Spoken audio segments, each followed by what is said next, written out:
الحمد لله رب العالمين والصلاة والسلام على نبينا محمد وعلى آله وصحبه أجمعين أما بعد. Donc on se retrouve mes frères et sœurs pour ce dernier week-end de séminaire sur les causes de la baisse de la foi. Donc je vous ai rajouté ces deux cours exceptionnellement parce qu'on n'avait pas pu terminer le livre. Même si on a vu les plus grosses causes de baisse de la foi, il reste à voir les deux dernières, sachant qu'on les a déjà étudiées dans d'autres séminaires, et notamment en partie, et plus succinctement, dans le séminaire de la semaine que nous avons terminé justement jeudi dernier. Est-ce que vous pouvez me confirmer, parce que je commence à me faire vieux et sénile, et donc j'ai des trous de mémoire, qu'on s'était bien arrêté à la deuxième partie du livre, c'est-à-dire les causes exogènes à la baisse de foi. Cette deuxième partie comprenant 3 sous-chapitres, et on avait abordé juste le premier sous-chapitre qui était le shaitan. On n'avait pas vu ad-dunya, n'est-ce pas? On n'avait pas étudié ad-dunya wa fitnatuha. D'accord, parce que ad-dunya, il me semble qu'on en a parlé, mais ceux qui sont aussi avec nous dans le séminaire de la semaine, vous pourrez peut-être me confirmer que on a parlé de Sababun Naja, les causes de la réussite, et c'était de délaisser la dunya peut-être. Ou alors je confonds totalement, mais j'ai l'impression qu'on avait parlé de la dunya. Donc en tout cas, si on n'en a pas parlé dans ce séminaire-là du week-end, et c'est ce que je pense, et apparemment vous me dites qu'effectivement on n'en a pas parlé, alors ça va être l'objet de notre cours-ci. Alors on me dit qu'apparemment j'en ai pas parlé dans l'autre séminaire non plus. Alors je sais pas à quel moment on a parlé de la dunya, ou alors c'était peut-être juste une parenthèse. D'accord, alors sur Marseille 13 qui me confirme qu'on en avait parlé dans ce séminaire-ci, mais succinctement en fait. On n'en avait peut-être pas dédié un cours entier. Alors là je sais pas si on va tenir un cours entier en parlant de la dunya, puisque c'est censé être de simples rappels qu'on connaît tous. C'est seulement, c'est pas sur la théorie qu'on pêche, c'est surtout sur la pratique. Donc le shir, Abdurrazzaq al-Badr, nous a dit Thaniyan ad-dunya wa fitnatuha. Donc la sous-cause numéro 2, exogène à nos baisses de foi, eh bien c'est l'attachement à cette vie d'ici-bas et à toutes ces tentations. Ah oui, je me souviens qu'on en a quand même parlé, puisque je vous avais posé la question, comment le prophète sallallahu alayhi wa sallam avait décrit et qualifié la dunya. On avait dit que c'était la prison du croyant et le paradis de l'incroyant. فهذا ثاني العوامل الخارجية التي تؤثر في إيمان الإنسان بالنقص. فإن من أساس نقص الإيمان وضعفه الاشتغال بعرض الحياة الدنيا الزائل وشغل الأوقات فيها والانهماك في طلبها والجري خلف ملذاتها وفتنتها ومغرياتها. فمتى عظمت رغبة العبد فيها وتعلق قلبه بها ضعفت الطاعة عنده ونقص الإيمان بحسب ذلك. Donc le cheikh nous résume ce chapitre en nous disant que, pardon, le début c'était فَإِنَّ مِنْ أَسْبَابِ نَقْصِ الْإِيمَانِ وَضَعْفِهِ et non pas min asasi. Donc le cheikh nous dit que parmi les causes de la diminution de la foi et de son affaiblissement, il y a le fait de se préoccuper par les mondanités de ce monde, mondanités vaines, nous rappelle le cheikh. Donc, est-ce que ce monde va disparaître? Nous, on va mourir un jour. Est-ce que la terre, Allah Azza wa Jal va la détruire? Ou bien, voilà, elle va perdurer et Allah va y placer d'autres créatures après nous? Ça, il faut le savoir, ça fait partie de la croyance des gens de la sunna et du groupe, c'est que tout est amené à disparaître. Kullu man alayha fan, nous dit Allah subhanahu wa ta'ala dans surat Ar-Rahman, si je ne m'abuse, le très miséricordieux. Tout ce qui est sur elle est amené à disparaître. Et la terre elle-même est amenée à disparaître. Et tout dans l'univers est amené à disparaître. Jusqu'aux anges, toutes les créations d'Allah subhanahu wa ta'ala va disparaître jusqu'à ce qu'il ne reste plus qu'Allah, seul dans toute sa gloire, toute sa puissance et dans toute son unicité.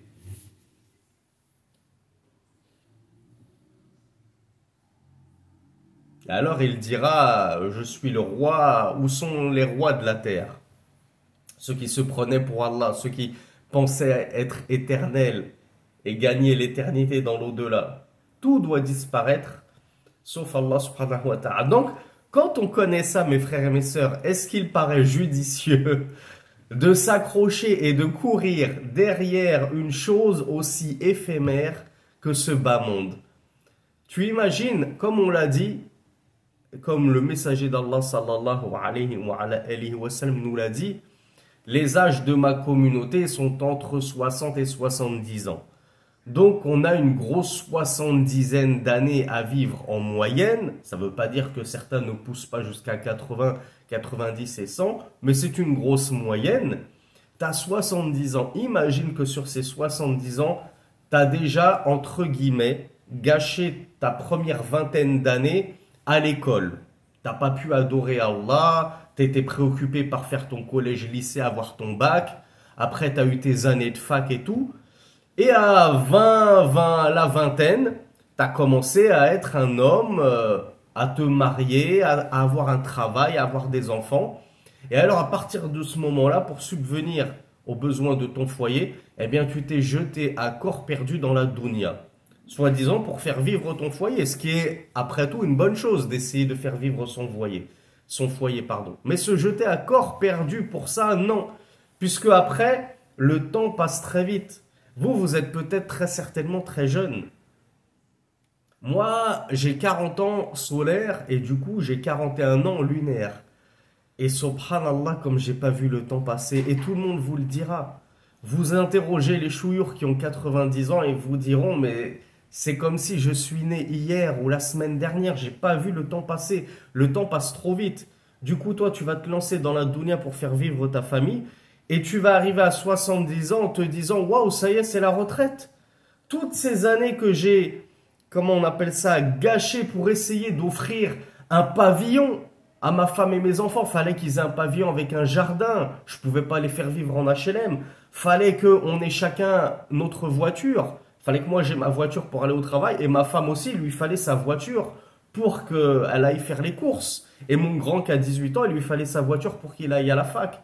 Donc au lieu d'essayer de mettre dans notre vie l'accent sur ad-din, la religion, certains mettent l'accent sur ad-dunya. Et c'est leur priorité, avoir une vie confortable, se faciliter les choses. Et arriver à 70 ans, lorsque l'ange de la mort, entre guillemets, vient toquer à la porte, c'est pour faire une petite image, vous avez compris, eh bien on se dit, subhanallah, mais moi je pensais que c'était quand je serais retraité, que j'allais passer toutes mes journées à la mosquée, que j'allais partir au pèlerinage, que j'allais commencer à me voiler, à mettre mon djilbab, à commencer à lire un petit peu de Coran, parce que j'ai pas eu le temps avant. Mais réellement, Akhi Ourti, le temps, on l'a eu ou on l'a pas eu?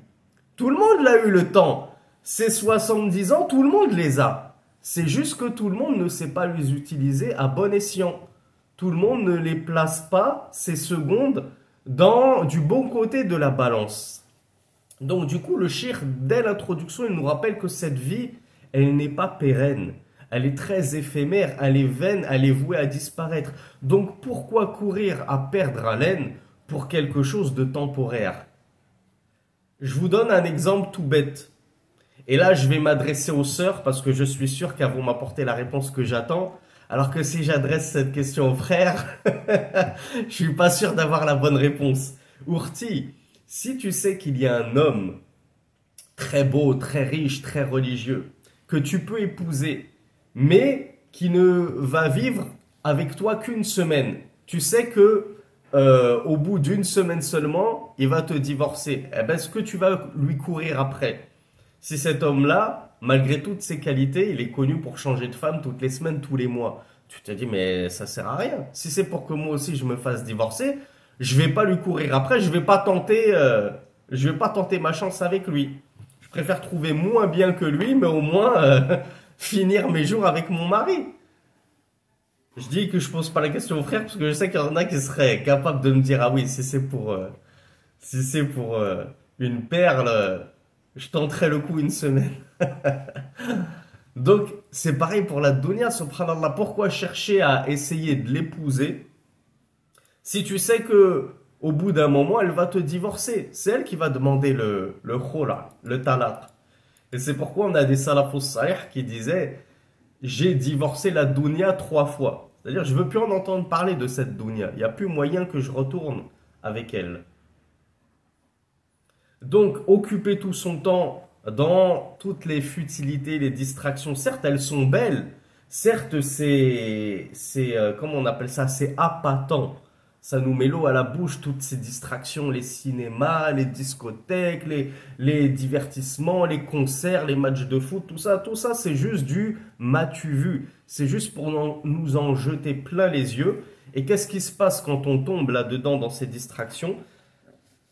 Eh bien, on s'y habitue, on s'y accoutume, et on a beaucoup de mal à faire machine arrière.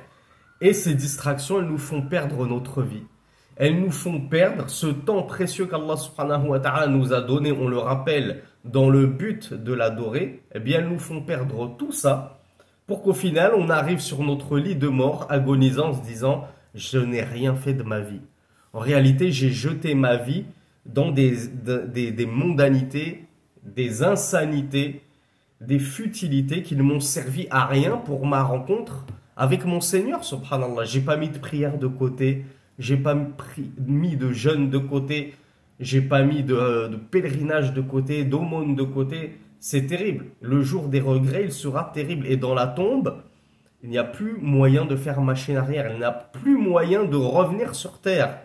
Même en enfer, comme on l'a vu dans un verset, les gens de l'enfer diront « Oh Allah, fais-nous revenir sur terre afin que nous œuvrions autrement que ce que nous œuvrions. » Mais ça, ce sera trop tard. Ça y est, les portes de l'enfer se seront refermées sur eux à tout jamais. Donc oui, la vie est belle. Oui, elle est tentante. C'est pas pour rien que Rasulullah sallallahu alayhi wa sallam l'a qualifié de paradis. Mais c'est un paradis sur terre pour tout le monde? Non. Juste pour les infidèles. Nous, on ne la considère pas comme un paradis. On la voit de loin. On dit, ah ouais, elle est belle. Mais comment on devrait raisonner, mes frères et mes sœurs? Moi, c'est un conseil que je vous donne là. C'est vraiment purement personnel. C'est pas un conseil du shir. Mais c'est un conseil que je me donne toujours à moi-même. C'est un conseil que je donne à ma famille. Et je sais que c'est un conseil qui, lorsque je l'applique, me fait beaucoup de bien.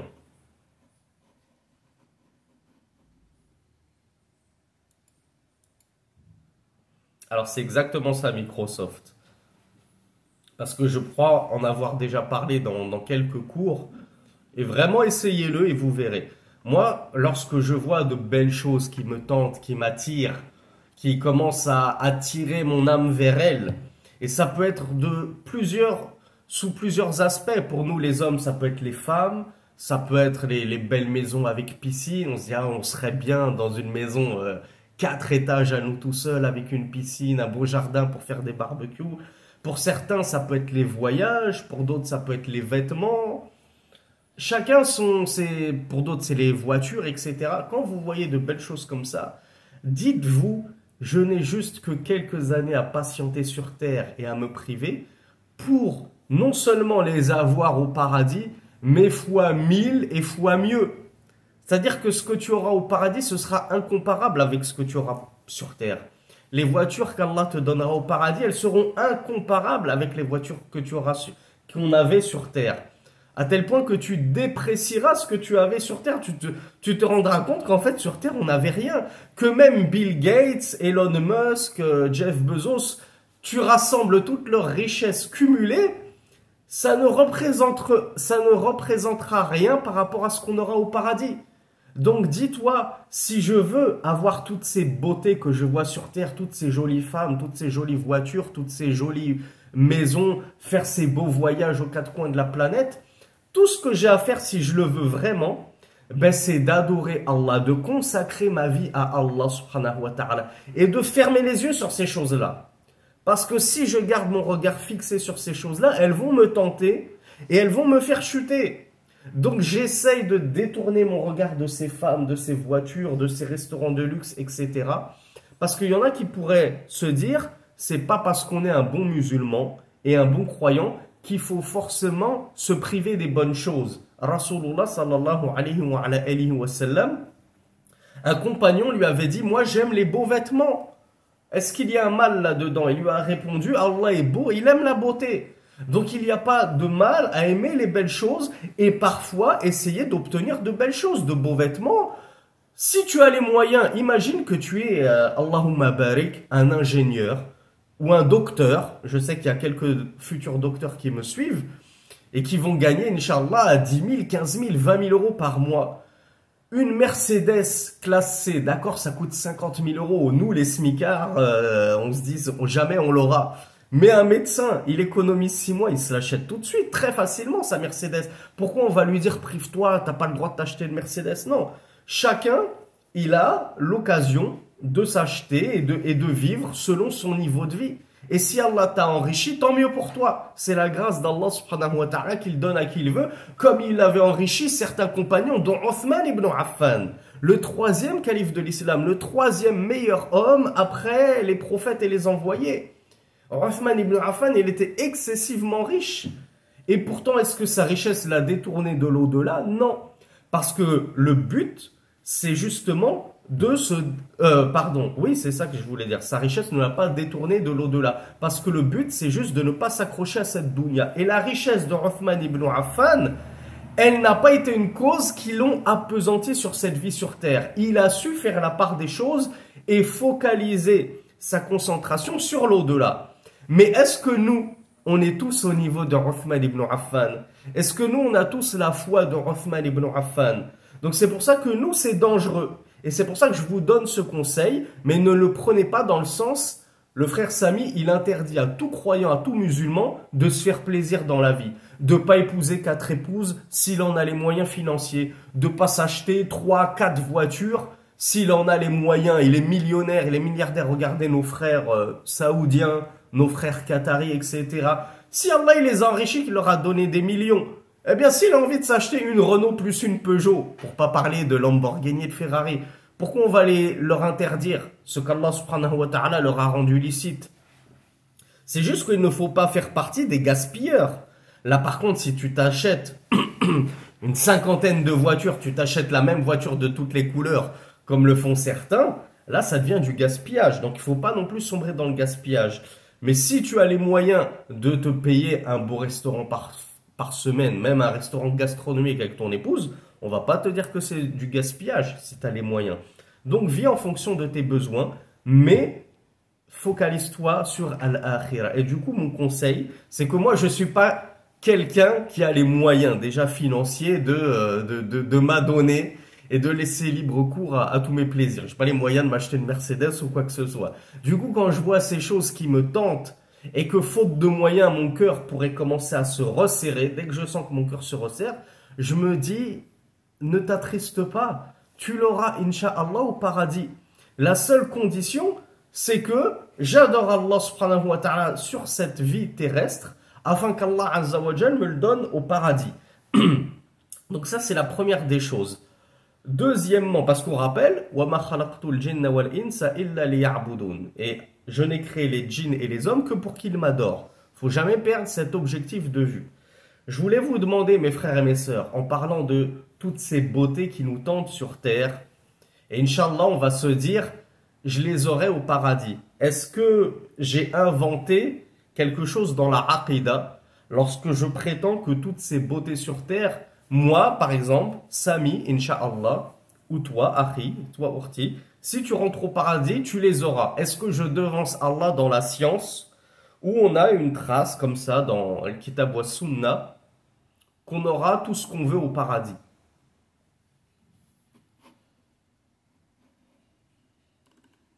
Alors Marseille 13 nous dit, il nous l'a dit. Déjà qui et quoi?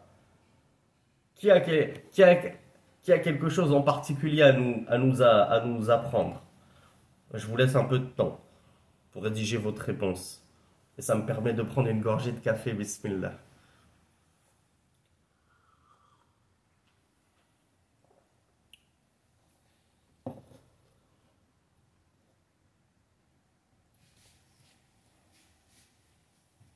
Alors oui, effectivement, il y a le verset que nous cite la sœur Ania, verset 43, verset 71 de la sourate 43 Zukhruf, l'ornement, les ornements. Et il y aura ce que les âmes désirent et ce qui réjouit les yeux, et vous y demeurez éternellement.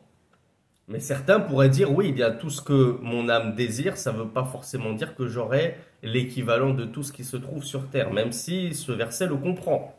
Mais certains pourraient ne pas le comprendre à sa juste valeur. On a un hadith qui va encore plus loin, même si ce verset il est magnifique. Il te dit tout ce que ton âme désire, bah du coup, moi je vais dire Allah, Wallah, je désire tout ce que j'ai pas eu sur terre. Eh bien tu l'auras. Mais on a un hadith qui nous parle de la dernière personne qui rentrera au paradis. Savez-vous laquelle est-elle? Savez-vous l'histoire de la dernière personne à entrer au paradis? Alors, je ne vous demande pas de me le raconter, parce que ça va vous prendre du temps à rédiger, mais est-ce que vous la connaissez cette histoire? Parce qu'elle est fabuleuse et elle met du baume au cœur. D'ailleurs, j'ai un frère en privé qui m'a écrit en me disant ce serait bien que tu nous fasses un séminaire sur le paradis et un autre sur l'enfer. Alors, je ne sais pas ce que vous en pensez, vous. C'est vrai que tenir 10 heures de séminaire sur le paradis et l'enfer, ça me paraît beaucoup. Mais après tout, pourquoi pas se contenter de petits séminaires d'une semaine de temps en temps pour varier les plaisirs et pas toujours 2 semaines, 2 semaines, 2 semaines. Donc on essaiera, Inch'Allah. On essaiera de vous concocter ça. Si je récupère mes livres et que je peux me baser sur des livres, parce que comme vous le savez, moi je me base toujours sur des livres, je me base toujours sur les propos des savants.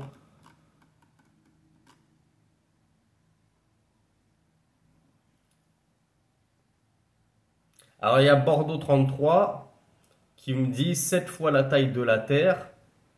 Alors c'est la bonne réponse, mais moi je connais pas le chiffre 7. Et tu vas voir pourquoi Harry Bordeaux 33. Ou Ourti, je sais pas si tu es un homme ou une femme.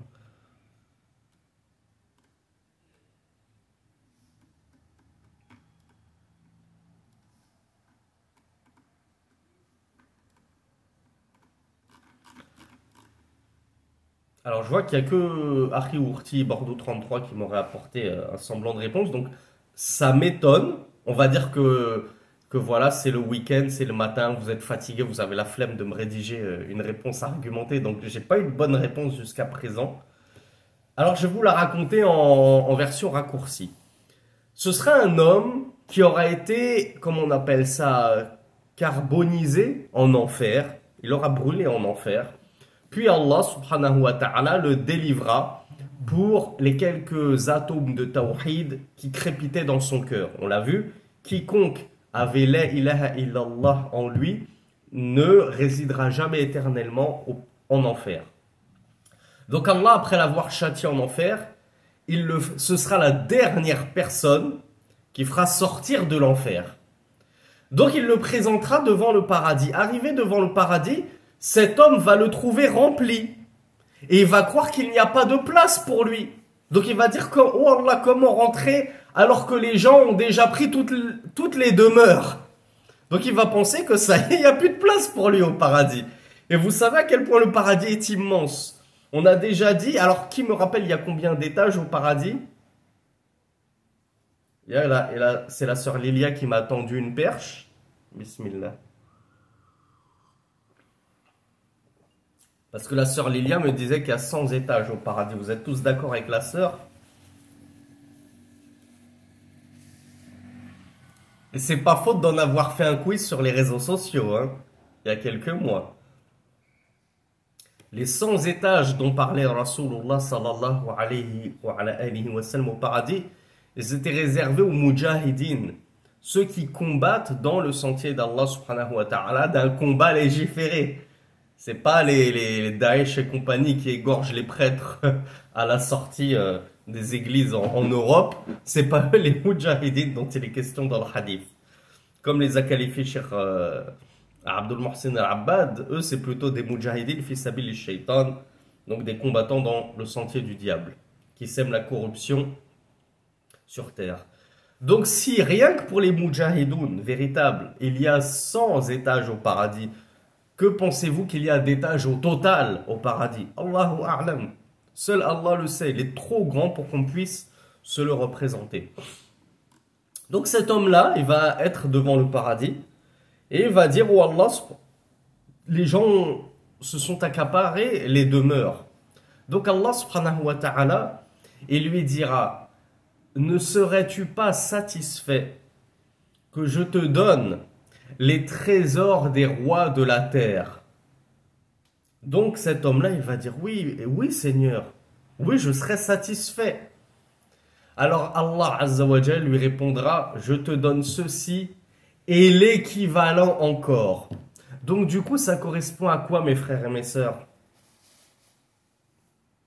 Le plus petit niveau du paradis, la personne la moins bien lotie au paradis, sachant qu'on sera tous bien lotis, mais celle qui aura la part la plus basse déjà, c'est 2 fois les richesses de tous les rois de la terre.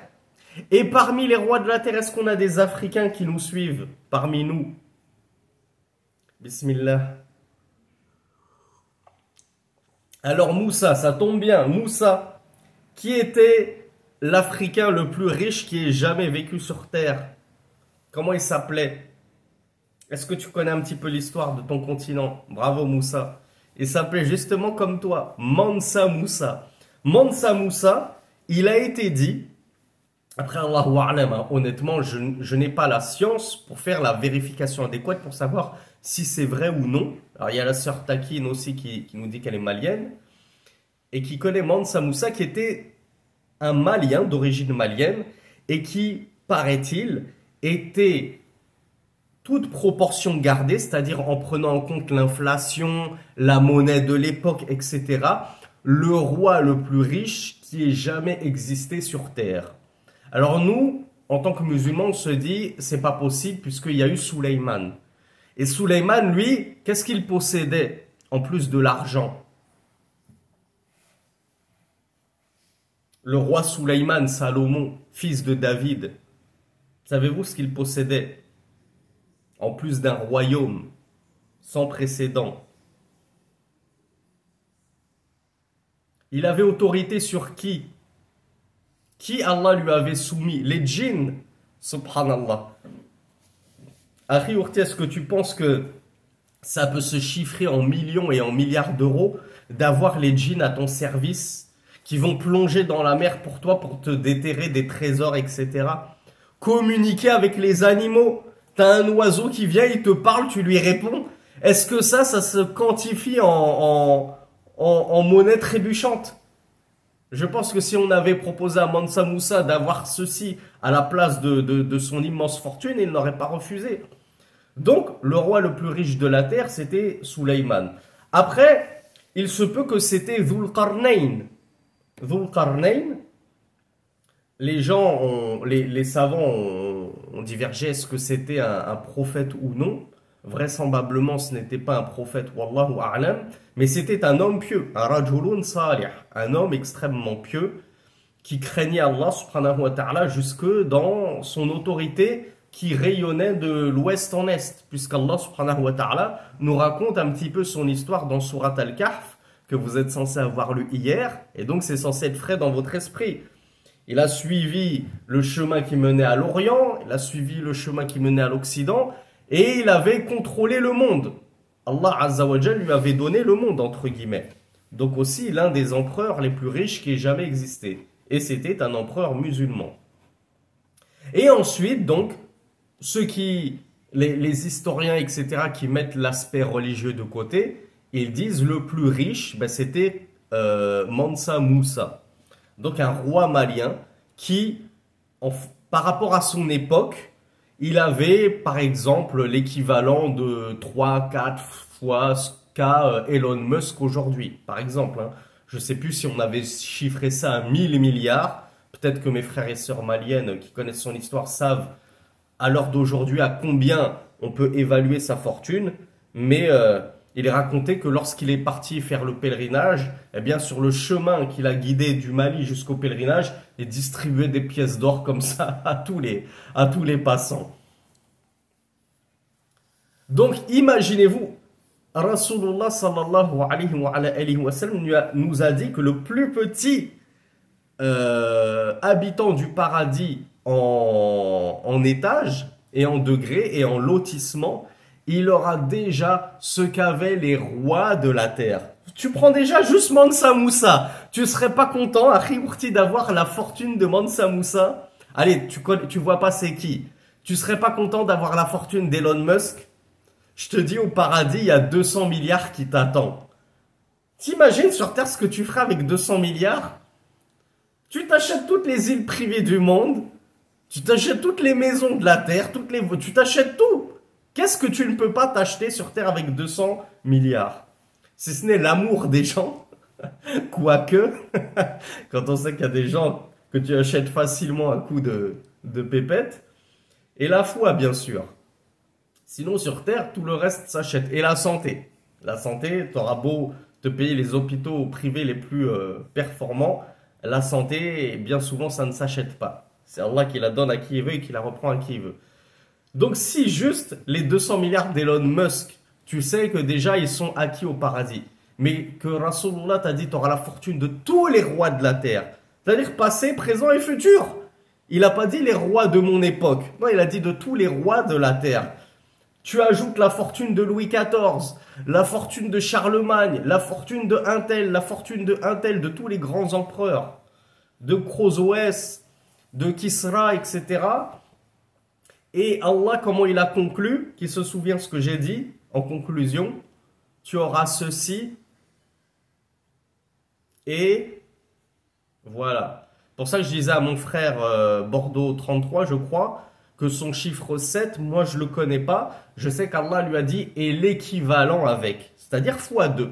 Te donne la fortune de tous les rois de la terre et je te la multiplie par 2. C'est ça ta place au paradis. Subhanallah. Ça c'est le plus petit au paradis. Ya akhi urti, imagine-toi si tu fais partie des muqtasid. Alors oui, muqtasid c'est dans le séminaire, je crois, de la semaine dont on a parlé. Donc du coup, je vous pose la question pour savoir si vous avez retenu ceux qui étaient au séminaire annexe, et ceux qui ne le savent pas, ben ça leur sera une faïda. Qu'est-ce qu'un muqtasid? Qu'est-ce qu'un économe dans sa religion? Bismillah.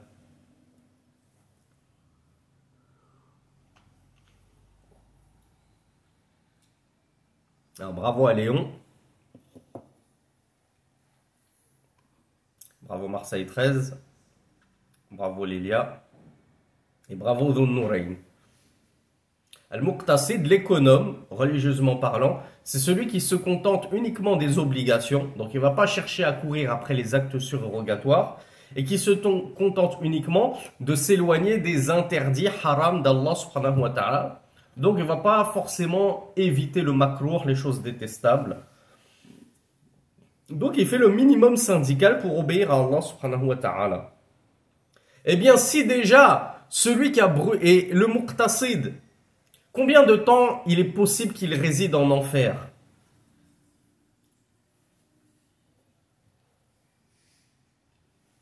Alors bravo. Bravo parce que j'ai posé une question piège, mais je vois que vous avez presque tous bien répondu. Muqtasid, on a dit, il n'entrera pas en enfer. Pourquoi entrerait-il en enfer alors qu'il n'a jamais rien fait de mal? Il a fait tout ce qu'Allah lui a ordonné en termes d'obligation, et il a délaissé tout ce qu'Allah lui a interdit en termes de haram. Pourquoi voulez-vous qu'Allah Azza wa Jal châtie une personne qui n'a rien fait de mal? Allah n'est pas injuste. On l'a dit dans le séminaire précédent, dans le séminaire annexe, Allah a dit dans le Coran, et Allah n'est pas tel à châtier, à vous châtier alors que vous lui demandez pardon. Allah n'est pas tel à les châtier, alors qu'il lui demande pardon. Si déjà quand tu demandes pardon à Allah pour tes péchés, Allah t'a promis de ne pas te châtier. Alors que dire de celui qui ne fait pas de péché, puisqu'il fait tout ce qu'Allah lui a ordonné et il s'éloigne de tout ce qu'Allah lui a interdit? Donc, Allahumma barik, déjà, cette personne, c'est impressionnant. Déjà, celui qui est économe dans sa religion, il est déjà impressionnant. Moi, je rêverais d'atteindre un tel niveau d'économie, de jamais pécher et de faire tout ce qu'Allah m'ordonne, comment on appelle ça, sans manquement. Donc, celui-là, il ne sera pas châtié par Allah en enfer. Donc, imaginez-vous sa place à lui. Si déjà celui qui, le dernier habitant de l'enfer, à en sortir et à être purifié et à être introduit au paradis, déjà, il a l'équivalent de 2 fois les richesses des rois de la terre. Que dire du muqtasid? Qu'est-ce qu'il attend au paradis? C'est impossible de se le représenter. Alors, que dire des muhsinoun, de ceux qui ont atteint ce degré de l'islam qui est al-ihsan? Ils se contentent pas juste de l'obligatoire, ils vont rajouter des sunan, des actes surrogatoires. Ils se contentent pas juste de s'éloigner des interdits. Ils s'éloignent même des makruhat, des choses détestables, des tentations, des choses licites de la vie. La bonne gastronomie, les belles voitures, les beaux habits, avoir 4 épouses. Moi, je vais m'éloigner par ascétisme de ces choses-là parce que je ne veux qu'Allah subhanahu wa ta'ala. Et je n'ai pas envie que ça me détourne de ce bas monde et de mon objectif qui est de travailler pour gagner mon au-delà. Imaginez-vous la place de ces gens-là. Imaginez-vous la place de Rasulullah sallallahu alayhi wa ala alihi wa sallam. Et on demande à Allah subhanahu wa ta'ala qui nous permette d'être en compagnie du messager d'Allah sallallahu alayhi wa ala alihi wa sallam au paradis, ne serait-ce que pour l'amour que nous lui vouons, pour l'amour que nous avons pour lui. Car comme l'avait dit Rasulullah sallallahu alayhi wa alihi wa sallam à un de ses compagnons, tu seras avec ceux que tu aimes, tu seras avec celui que tu as aimé. Eh bien nous aimons Rasulullah et nous prenons Allah à témoin que nous l'aimons. Et donc nous espérons que par cet amour-là, à défaut d'avoir les œuvres suffisantes, Allah nous introduise en sa compagnie au paradis. Pour ne pas nous séparer de celui que nous avons tant chéri sur cette vie d'ici-bas. Donc Ibn al-Qayyim, rahmatullahi alayhi, avait dit وَعَلَى قَدَرِ رَغْبَةِ الْعَبْدِ فِي الدُّنْيَا وَرِضَاهُ بِهَا يَكُونُ تَفَاقُلُهُ عَنْ طَاعَةِ اللَّهِ وَطَلَبِ الْآخِرَةِ. Il nous a dit une belle petite phrase très concise mais très jolie, l'imam Ibn al-Qayyim al-Jawziyya. Il a dit proportionnellement à ton attache à ce bas monde et l'agrément de ce bas monde sera ton apesantissement envers les adorations d'Allah subhanahu wa ta'ala et la recherche de l'au-delà. C'est pour ça que je vous ai dit, même les choses entre guillemets licites, comme les voitures, les restaurants, les voyages, on n'est pas en train de t'interdire d'avoir droit et de profiter de ces choses licites. Mais l'imam Ibn al-Qayyim nous dit, plus tu vas agréer ce bas monde, et plus tu vas t'apesantir dans ce bas monde. Et combien de personnes se sont dit, ben voilà, moi j'ai les moyens, je voyage, c'est pas ça qui va me détourner de l'au-delà, j'ai les moyens, je vais collectionner les voitures, les sacs à main, un sac à main Hermès, un sac à main Dior, un sac à main Yves Saint Laurent, ce que vous voulez. Tu te dis, j'ai les moyens, pourquoi me priver? Eh bien, au fur et à mesure, tu te rends compte que tu es complètement noyé dans cette dunya et que tu as oublié l'au-delà. C'est cette beauté de la dunya, cette zina, t'a détourné de l'au-delà. Donc voilà pourquoi l'imam Ibn al-Qayyim nous dit, plus tu vas concéder de l'agrément à cette dunya, et plus elle va t'apesantir sur terre et te faire oublier l'akhira. Donc voilà pourquoi l'ascétisme c'est une bonne chose. D'ailleurs, le messager d'Allah, alors zina, ça veut dire la beauté. C'est un prénom en arabe, zina. Zina, ça veut dire la beauté. Qu'est-ce que je voulais vous dire? Rasulullah sallallahu alayhi wa sallam nous a dit dans un hadith qu'on étudiera dans Inch'Allah, si un jour je retrouve ce livre, notre playlist des 40 Nawawiyah. Il a dit izhad fi dunya yuhibbaka Allah wa zahad fi ma 'inda an-nas yuhibbaka an-nas. Un compagnon lui avait posé la question au messager d'Allah, comment faire pour être aimé d'Allah? Il lui a dit, soit dans cette dunya, cette vie d'ici-bas, Allah t'aimera. Et soit des gens, auprès des gens, et les gens t'aimeront. Qu'est-ce que ça veut dire? Ça veut dire, délaisse cette dunya. Ne t'y attache pas. dans un autre hadith, il nous a dit, soit dans cette dunya comme quoi, qui me le complète, pour que je complète mon café, bismillah. Bravo. Il nous a comparé à deux choses. Il nous a incité à nous comparer à deux choses. Soit dans cette dunya comme un voyageur ou quelqu'un qui traverse son chemin. Donc on n'est pas là, comme nous le dit l'imam Ibn Qayyim al-Jawziyya, pour nous appesantir sur cette dunya. Essayer de gagner, de brasser de l'argent pour construire notre pavillon. Et en plus, il me faut un pavillon ici en France et il m'en faut un au bled. Ah oui, hein. Tous les étés, il faut que je retourne au bled avec mon petit pied à terre au bord de la mer. Et au bled, il me faut ma voiture sur place, etc. Non, non, non, c'est pas le but de cette dunya, c'est pas du tout ça. Donc le messager d'Allah, sallallahu alayhi wa sallam, nous a dit « Izhad fit dunya » sois ascète dans cette vie d'ici-bas. L'ascétisme, c'est le fait de délaisser le confort et tout le superflu de ce bas monde. Donc délaisse cette recherche de la dunya et Allah t'aimera. Et délaisse ce qu'il y a auprès des gens. Sois ascète auprès des gens, c'est-à-dire ne va pas embêter les gens, ne va pas gratter les gens, ne va pas mendier les gens. Ne va pas leur dire je veux faire ma hijra, vous voulez pas m'ouvrir une cagnotte litchi, cotise up pour me payer ma hijra. Subhanallah, akhi, tu veux faire ta hijra, travaille comme tout le monde. Tout le monde a besoin d'argent, t'es pas le seul. Mais l'argent, ça tombe pas du ciel, il faut travailler. Oui, mais moi, j'ai pas de diplôme, je trouve pas de travail. Harry, tu vas louer à Bricorama une tondeuse et tu vas sonner toute la journée, tout le dimanche, tu vas faire tout ton quartier. Comment ça s'appelle là, les quartiers pavillonnaires. Tu vas sonner chez tout le monde. Tu vas me dire que tu vas pas en trouver un qui va accepter que tu lui tondes sa pelouse sur tout le quartier en plein été. Et ça coûte 100 € de tondre une pelouse. L'argent, quand on veut en gagner, c'est possible. Pareil pour la sœur. C'est pas possible de faire le ménage.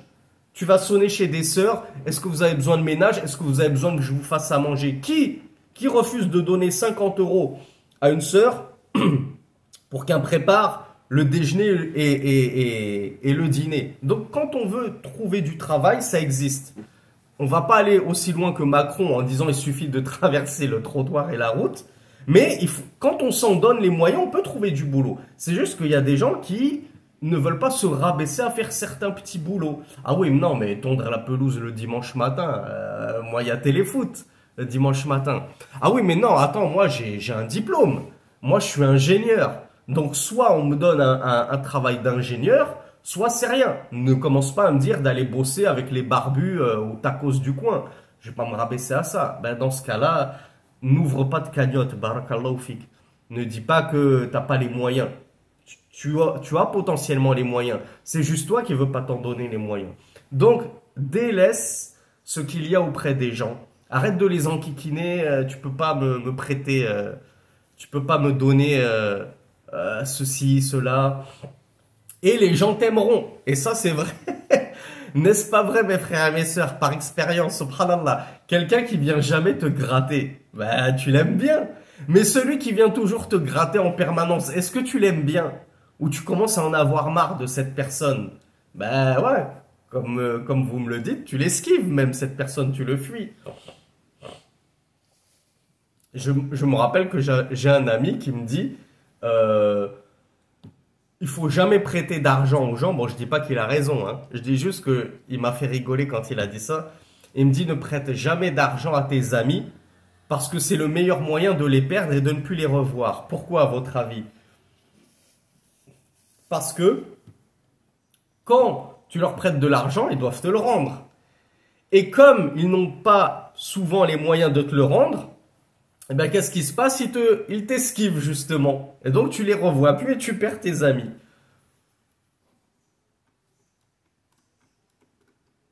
Mais je vous rassure, en islam, c'est une bonne chose de prêter de l'argent. Au contraire, il faut prêter de l'argent. Par contre, il faut éviter la mendicité et de demander de l'argent. Il faut essayer de se débrouiller soi-même. Avant de demander 500 € à quelqu'un pour payer ton loyer, va déjà... tondre la pelouse. Et ça, c'est un exemple que je vous donne quand je vous parle de tondre la pelouse. Il y a pléthore de petits boulots que tu peux faire comme ça. Et en 3-4 week-ends, tu verras que tu auras tes 500 euros à la fin du mois pour payer ton loyer.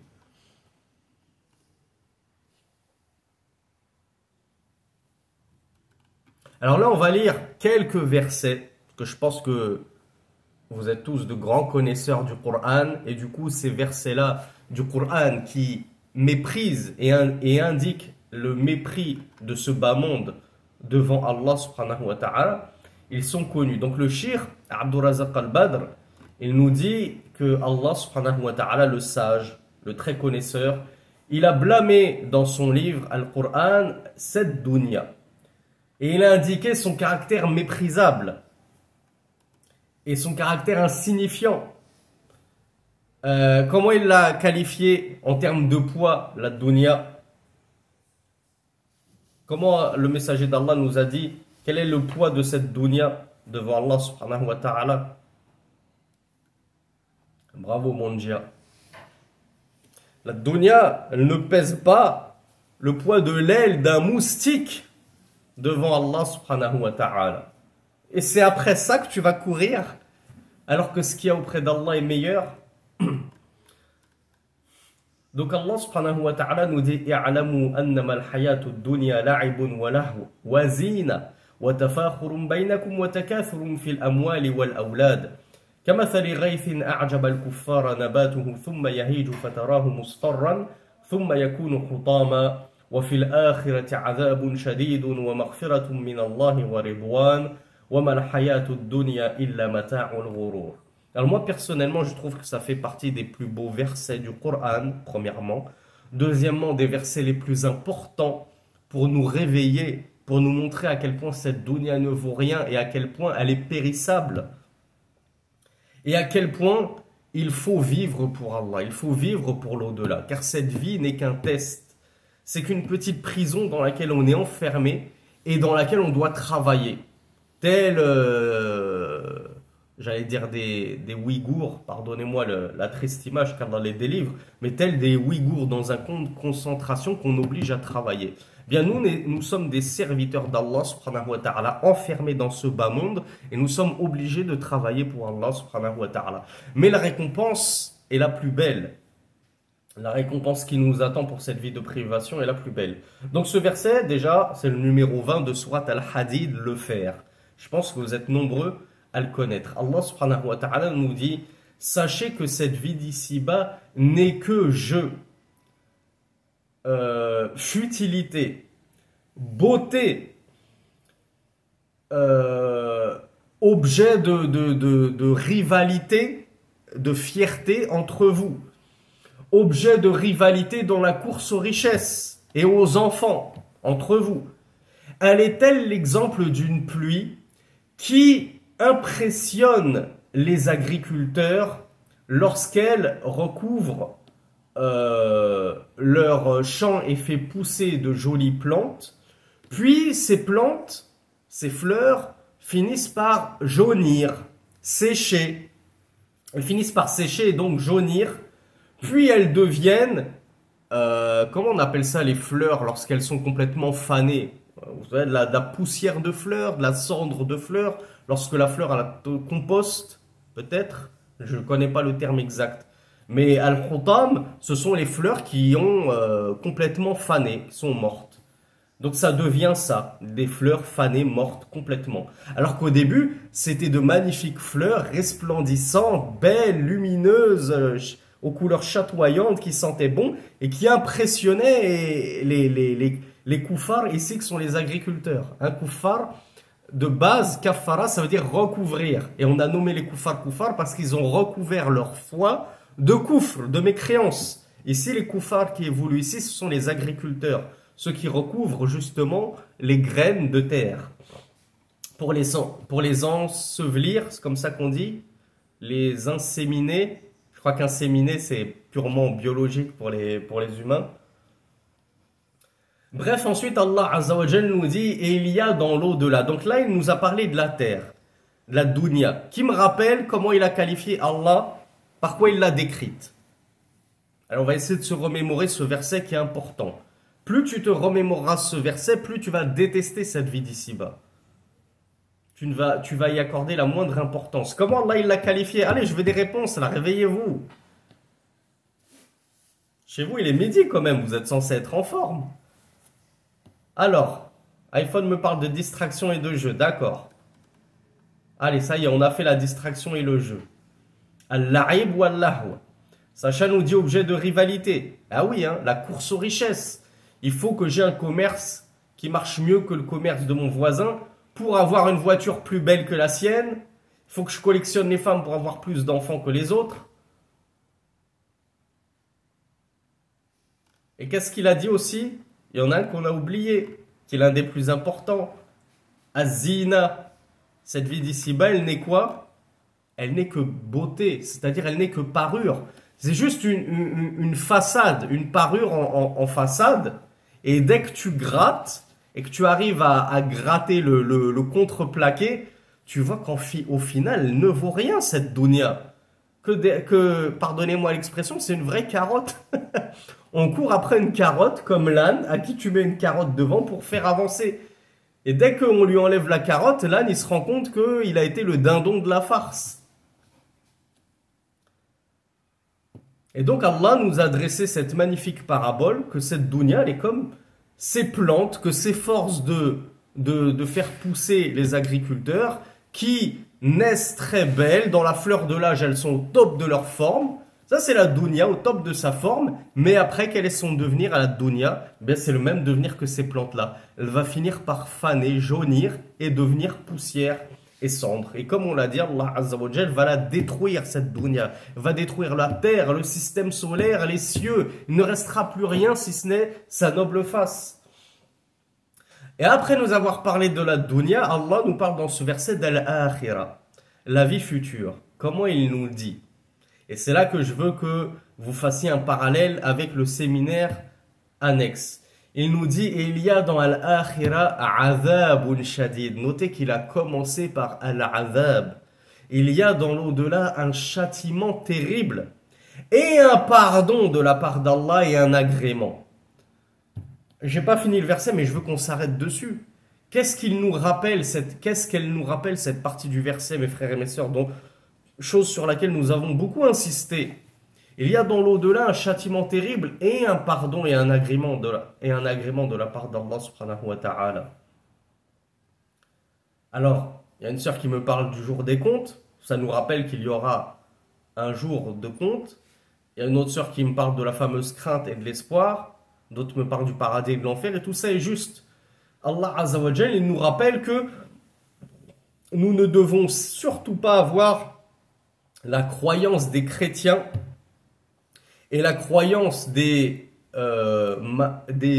zoroastriens de cette communauté, les Murji'a, ah non, pardon, c'est les Qadariya que le messager d'Allah a comparé aux zoroastriens. Du coup, aux Murji'a, qui est une secte en islam, et qui pense être préservé du châtiment d'Allah subhanahu wa ta'ala à partir du moment où tu as la foi. Pour eux, lorsque tu as la foi, c'est binaire, c'est soit 0 ou 1. Et du coup, si tu as 1, donc tu as la foi, ben tu as la même foi que Abu Bakr as-Siddiq, voire que Rasulullah sallallahu alayhi wa sallam. Pour eux, la foi ne descend pas et n'augmente pas. Donc les actes ne font pas partie de la foi. Et du coup, ben, ils ne craignent pas le châtiment d'Allah subhanahu wa ta'ala. Donc Allah Azza wa Jal nous rappelle, attention, il y a dans l'au-delà, certes, un pardon d'Allah et un agrément, bien sûr, qu'Allah agréera les croyants, mais il y a aussi un châtiment ignominieux. Faites attention, ne vous pensez pas à l'abri du châtiment d'Allah subhanahu wa ta'ala. Et enfin, Allah Azza wa Jal nous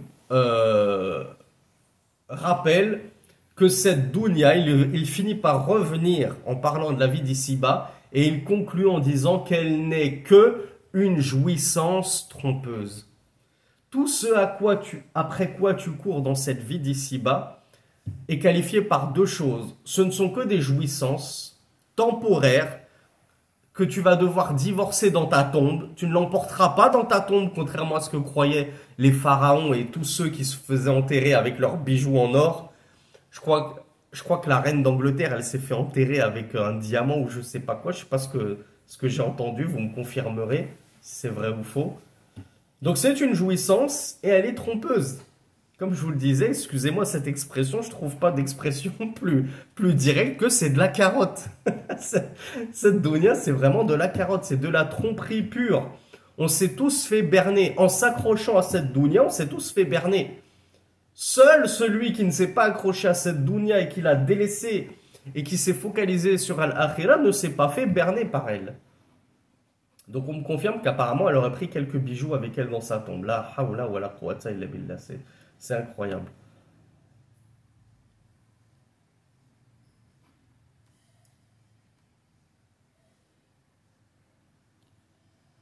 Alors dans un autre verset, numéro 26 de la sourate Ar-Ra'd, le tonnerre, Allah nous dit wa farihu bil hayati dunya wa mal hayatu dunya fil akhirati illa mata'.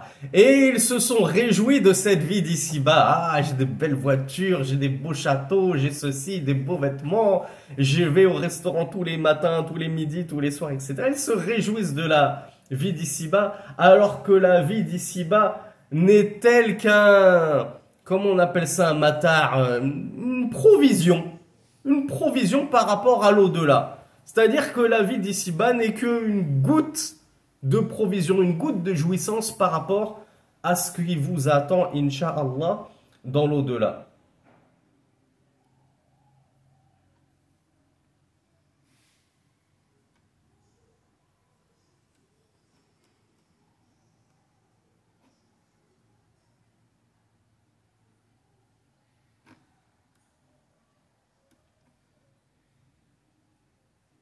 Dans un hadith, le messager d'Allah sallallahu alayhi wa sallam nous dit Fawallahi, encore une fois, un serment. Ah, Sami, il a dit que les pieux prédécesseurs, ils juraient fréquemment. C'est grave ce qu'il dit, mise en garde. Allah, il nous dit que le grand jureur, il est méprisable, etc. Rasulullah, il a besoin de jurer à chaque fois qu'il parle. Subhanallah. Donc Rasulullah sallallahu alayhi wa sallam, il a dit Fawallahi, par Allah, mal faqra akhsha alaykum. Ce n'est pas la pauvreté que je crains pour vous. Ou alors, qui connaît la suite du hadith qui se trouve dans Bukhari et Muslim?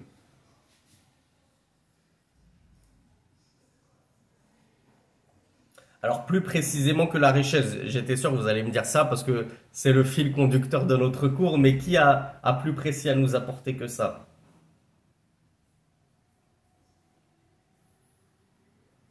Allez, je ne vais pas vous embêter. Déjà, je vous donne la référence.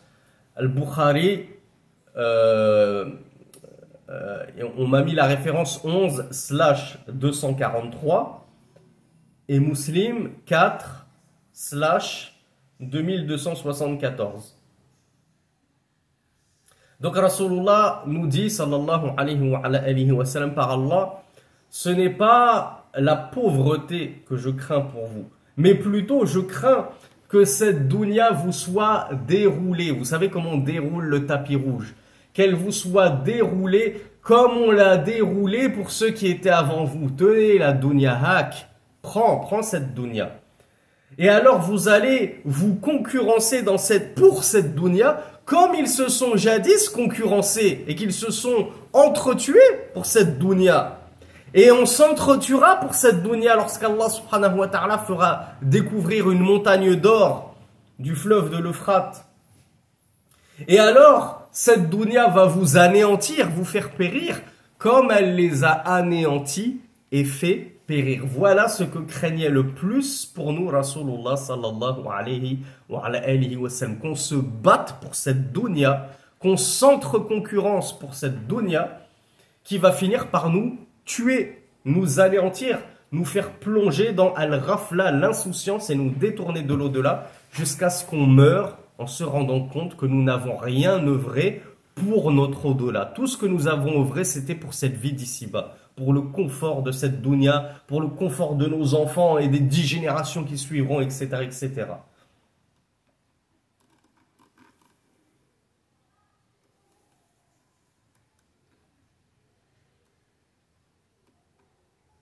Alors, très rapidement, avant de clôturer ce cours, le shir Abdul Razak al-Badr, il nous dit que par rapport à cette dunya, il y a deux choses à prendre en compte, sur lesquelles il faudrait méditer un instant. La première des choses, al-awwal an-nazar fi ad-dunya wa sur'ati zawaliha wa fana'iha wa dhmihlaliha wa naqsiha wa khissatiha wa alami al-muzahama 'alayha wa hirsi 'alayha wa ma fi dhalika min al-ghasas wal-naghas wal-ankad. Donc la première chose sur laquelle il faut s'arrêter un instant et méditer, c'est le fait que cette dunya, elle disparaît très rapidement. Comme je vous l'ai dit, moi j'ai déjà 40 ans, subhanallah, je ne les ai pas vus passer ces 40 ans. Je me souviens encore de certains jours à l'école primaire comme si c'était hier. Subhanallah, je me souviens de moments au collège comme si c'était hier alors que ça fait 30 ans. Subhanallah. Donc le cheikh nous dit, faut s'arrêter un moment et se rendre compte à quel point cette vie elle passe vite. Toi tu es en train de c'est comme si tu essayais de courir après un TGV qui arrive à tout à l'heure. Pourquoi tu lui cours après? Tu n'arriveras jamais à le rattraper. Ne cours pas après cette vie. Cette vie ne t'attendra pas. Ne lui cours pas après. Donc cette vie, elle passe très très vite. Il faut méditer donc à quel point elle passe vite. Et il faut surtout méditer à quel point elle est déficiente cette vie. Mes frères, mes sœurs, c'est vrai qu'on a dit cette vie, elle est belle, elle est pleine de parures, etc., etc. Mais globalement, est-ce que cette vie est-elle dépourvue de toute gêne, de toute angoisse, de toute difficulté? Surtout pour nous les musulmans, pour nous les croyants qu'Allah subhanahu wa ta'ala éprouve bien souvent pour tester notre foi. N'est-il pas vrai que cette vie, elle est pleine d'injustice, comme me le dit la sœur Lilia, et je suis bien placé pour le savoir, suivez mon regard. Cette vie, elle est pleine de complications, de difficultés, de maladies, d'événements tragiques. Donc oui, la vie d'ici-bas, Allah Azza wa Jalla l'a décrit comme une jouissance trompeuse, mais la vie d'ici-bas, c'est pas non plus un paradis, c'est pas non plus un long fleuve tranquille, comme on le dit. Elle est aussi pleine de désagréments. Donc le cheikh Abdurrazzaq Al-Badr, il est très intelligent et très sagace lorsqu'il nous demande d'essayer de méditer là-dessus aussi, de regarder pourquoi tu veux courir après une vie qui comporte aussi son lot de désolation, de difficultés, de maladies, etc., etc. De douleurs, d'afflictions, de chagrin. Tu vas perdre tes parents, ta femme va te divorcer, prendre tes enfants. C'est pour cette vie que tu t'accroches. Donc, concentre-toi sur l'au-delà et tu verras que dans l'au-delà, tu ne souffriras d'aucune angoisse, d'aucune affliction, d'aucune gêne. Alors que dans cette vie d'ici-bas, aussi riche pourras-tu devenir, tu ne seras jamais totalement heureux. Et ça, on en a déjà parlé moult fois. Et vous-même, vous le reconnaissez. Les plus grandes stars du cinéma, de la chanson, etc., sont obligés de s'enchaîner cachet sur cachet d'antidépresseurs. Quand c'est pas les antidépresseurs, c'est la drogue pour essayer de se donner l'image que tout va bien et qu'on vit bien. Alors qu'en fait, ils ont une vie de misère et ils sont tristes dans leur vie. Donc, dans cette vie, tu ne peux pas trouver le repos absolu. Il y aura toujours des désagréments. Ne serait-ce qu'un robinet qui te lâche. Tu pars en vacances, tu reviens, tu as ton robinet qui a fui. C'est l'inondation chez toi. Subhanallah, tu as perdu tous tes meubles, etc. Tu ne peux pas tout prévoir dans la vie d'ici-bas.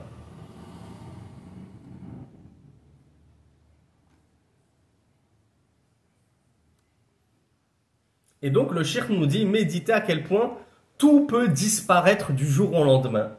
Comme certaines stars, encore une fois, qui disent on a tout perdu du jour au lendemain. On a gaspillé toute notre fortune et maintenant on est à la rue. Il y avait une ancienne star de sitcom française quand j'étais un petit, que je rentrais du lycée, du collège plutôt, ou de la primaire. On avait le Club Dorothée avec certaines sitcoms. Il y avait une star de cette sitcom-là, c'était l'une des stars numéro 1.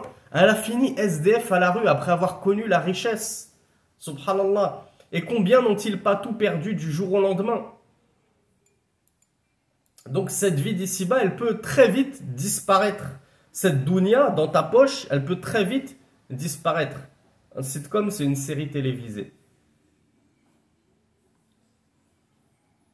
Et la deuxième chose sur laquelle le cheikh Abdurrazzaq Al-Badr il nous demande de méditer, euh, c'est النظر في الآخرة وإقبالها ومجيئها ولا بد ودوامها وبقائها وشرف ما فيها من الخيرات والمسرات والتفاوت الذي بينه وبين ما ها هنا فهي كما قال الله سبحانه وتعالى والآخرة خير وأبقى.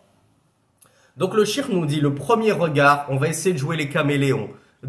Nos deux œils partent, chaque œil part d'un côté. On a un œil qui va partir à gauche et qui va regarder à quel point cette vie d'ici-bas, elle est trompeuse, elle est temporaire, à quel point elle possède quand même beaucoup de côtés négatifs. Excusez-moi mes frères et mes sœurs d'aller aussi loin dans la réflexion, mais dans cette vie d'ici-bas, on est obligé d'aller aux toilettes. Rien que ça. Regardez ces petits désagréments tout bêtes. C'est pas la belle vie, comme je vous dis, dans la vie d'ici-bas, je suis obligé d'aller aux toilettes. Il y a des choses comme ça, désagréables, qui me font perdre du temps. Il y a des choses viles, sales, qui existent dans cette vie d'ici-bas. Donc quand je regarde ces côtés, ces aspects négatifs de la vie d'ici-bas, déjà ça me permet de m'en décrocher un peu. Et après mon deuxième œil, il va regarder à droite et il va regarder en haut surtout. Il va regarder à l'akhira. Et on va regarder à quel point l'akhira, elle, la vie future, elle est belle. À quel point elle est pérenne. C'est-à-dire qu'elle ne disparaît jamais. À quel point elle est stable. Et à quel point elle est inéluctable. Certes, on va y aller dans cette vie d'ici-bas. On y croit. Parce que si tu n'y crois pas, tu n'es pas musulman déjà de base. Tu n'es pas croyant. Donc en tant que musulman croyant, on y croit à cette vie future. Et on doit méditer à quel point cette vie future, c'est la dernière demeure, comme Allah Azza wa Jalla l'a appelé, al-akhira. C'est-à-dire qu'il n'y en aura pas d'autre après. Et si tu es condamné à l'enfer, en tant qu'infidèle, ce sera pour l'éternité. Et une fois que tu rentreras au paradis, soit dès le départ, soit après avoir brûlé en enfer si tu étais un croyant imparfait, eh bien ce sera pour l'éternité également, ce paradis. Donc c'est stable, c'est pérenne.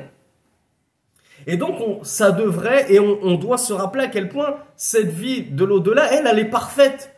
On aura tout ce qu'on avait, on aura tout ce qu'on a toujours désiré sur cette terre et tellement plus. On aura le droit à la vision d'Allah subhanahu wa ta'ala, qui est la plus belle chose qu'on puisse nous offrir au paradis.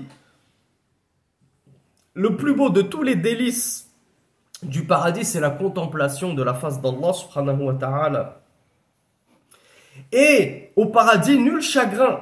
Pardonnez-moi de revenir là-dessus, je vous parlais des toilettes, il y a toujours ces petits agréments sur cette vie d'ici-bas. Au paradis, il n'y aura pas ces désagréments. Savez-vous ce qu'il adviendra de ce que vous mangerez au paradis? Est-ce que au paradis, les gens du paradis vont aux toilettes?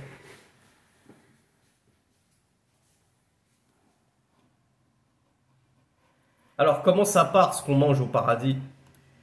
Voilà, bravo à Dhul Nourayn. Bravo à Annie 269. Bravo Lilia. Au paradis, ça disparaîtra sous forme de musk. Subhanallah, ça sentira bon.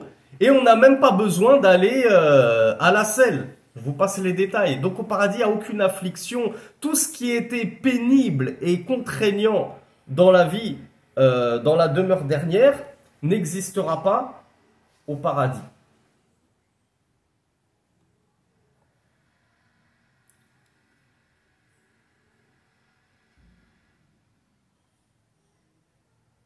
Effectivement, la sueur au paradis, ce sera du musk également. Donc même cette transpiration qui sentait mauvais sur terre, au paradis, ça sointera le musk. Subhanallah.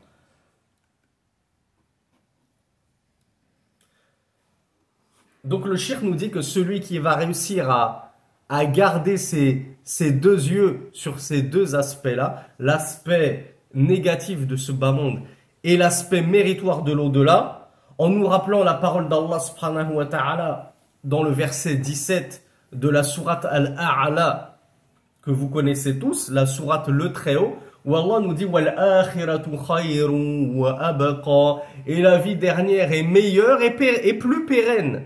C'est-à-dire qu'elle est plus stable, elle est plus continuelle, elle est plus infinie, elle demeure. Alors que la vie d'ici-bas ne demeure pas, elle n'est que temporaire. Eh bien celui-là qui aura réussi à fixer ses deux yeux sur ces deux aspects-là, eh bien on espère pour lui que justement, il ne se fera pas tromper par cette vie d'ici-bas et qu'il gagnera, incha'Allah, l'au-delà. Et le cheikh nous dit que pour nous aider, moi je vous avais donné une petite aide purement personnelle. C'est ce que je fais pour moi-même et c'est ce qui marche beaucoup pour moi. C'est le fait de penser à tout ce que je veux maintenant. Je me dis, c'est pas grave, je m'en détourne. Et je vais m'en détourner pour l'avoir dans l'au-delà. Cette voiture que je veux maintenant, je vais adorer Allah, je vais faire des prières, je vais jeûner pour qu'Allah me la donne au paradis. Parce qu'au paradis, je l'aurai pour toujours cette voiture. Alors que si j'essaye de l'avoir tout de suite dans cette vie d'ici-bas, eh bien, je vais l'avoir 30 ans et puis après, je vais mourir et je l'aurai plus cette voiture. Donc, il vaut mieux que je m'en prive maintenant et que je m'y attache pas trop pour l'avoir au paradis pour l'éternité. Et ça m'aide beaucoup, ça me rebooste et ça me met du baume au cœur, comme on dit. Et le cheikh nous a dit que parmi ce qui va t'aider à avoir ces deux yeux fixés sur ces deux aspects-là, il y a le fait de méditer sur la vie du prophète sallallahu alayhi wa sallam et de ses compagnons.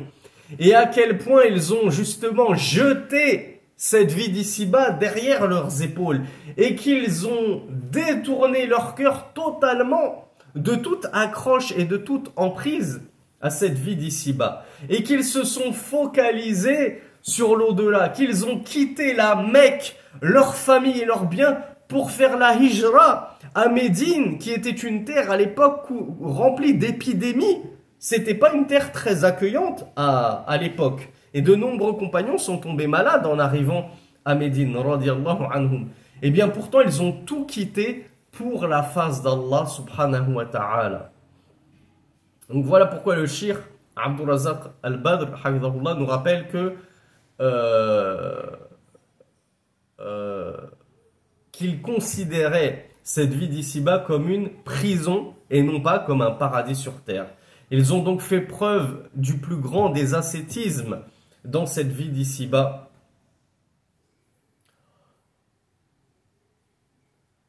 Alors, quand bien même on leur avait déposé à leurs pieds les trésors de ce bas monde. Comme l'avait dit Rasulullah sallallahu alayhi wa sallam, on m'a proposé les trésors du bas monde, mais je les ai refusés. Donc Rasulullah sallallahu alayhi wa sallam a préféré vivre parmi les pauvres plutôt que de vivre parmi les plus riches et les grands empereurs.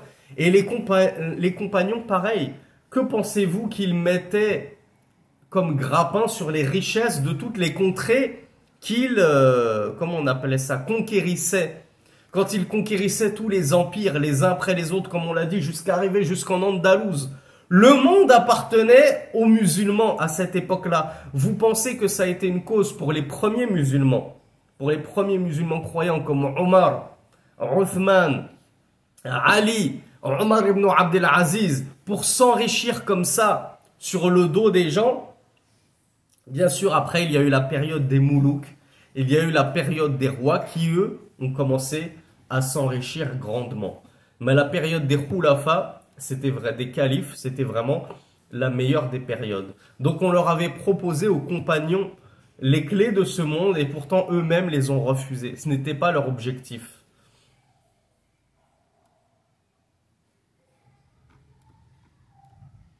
Donc je vais conclure sur une parole du shir qui nous résume tout en nous disant فآثروا بها ولم يبيعوها ولم يبيعوا حظهم من الآخرة بها. Ils ont préféré al-akhira, la vie dernière, sur la vie présente. Et ils n'ont pas vendu leur part de l'au-delà pour cette vie présente comme l'ont fait certains. Et j'oserais même pas dire comme l'ont fait certains prédicateurs de l'islam, francophones qu'on connaît, qu'on voit sur YouTube, et qui de toute évidence ont vendu une part de leur au-delà pour cette dunya. Ils ont vendu leur religion pour avoir de hauts postes, pour être bien placés ici. Quand on voit comment ils ont dévié, subhanallah, il nous dit, les compagnons, alimu annaha ma'barun wa mamar la dara maqam wa mustaqar. Ils ont su que cette vie d'ici-bas n'était qu'un corridor, un couloir qu'on traverse, et non pas une vie dans laquelle on réside et on s'installe. Wa annaha daru ubur la dara surur. C'est une vie qu'on traverse et non pas une vie dans laquelle on s'appesantit pour jouir et pour en recueillir toute la félicité. وأنها سحابة وأنها صحابة صيف تنقشع عن قليل وخيال طيف ما استتم حتى آذن بالرحيل. Et il nous l'a décrit enfin comme étant, cette vie d'ici-bas, tel un nuage d'été qui va bientôt disparaître et le ciel va redevenir tout bleu. Et elle est telle un mirage que l'on aperçoit, ou plutôt elle est telle une tente que l'on pose en voyage et que l'on s'apprête aussitôt à redémonter pour regagner notre chemin. Ainsi a-t-il qualifié cette vie d'ici-bas de manière très poétique, et c'est encore plus beau en arabe pour vous inciter à apprendre la langue arabe. Et je vous donne donc rendez-vous à demain, Inch'Allah, pour le dernier cours de ce séminaire qui traitera d'un point très important et fondamental qui me tient en plus tout particulièrement à cœur pour ceux qui me connaissent, c'est Qurana as-Su, la mauvaise fréquentation. هذا والله أعلم وصل اللهم على نبينا محمد سبحانك اللهم وبحمدك أشهد أن لا إله إلا أنت أستغفرك وأتوب إليك وآخر دعوانا أن الحمد لله رب العالمين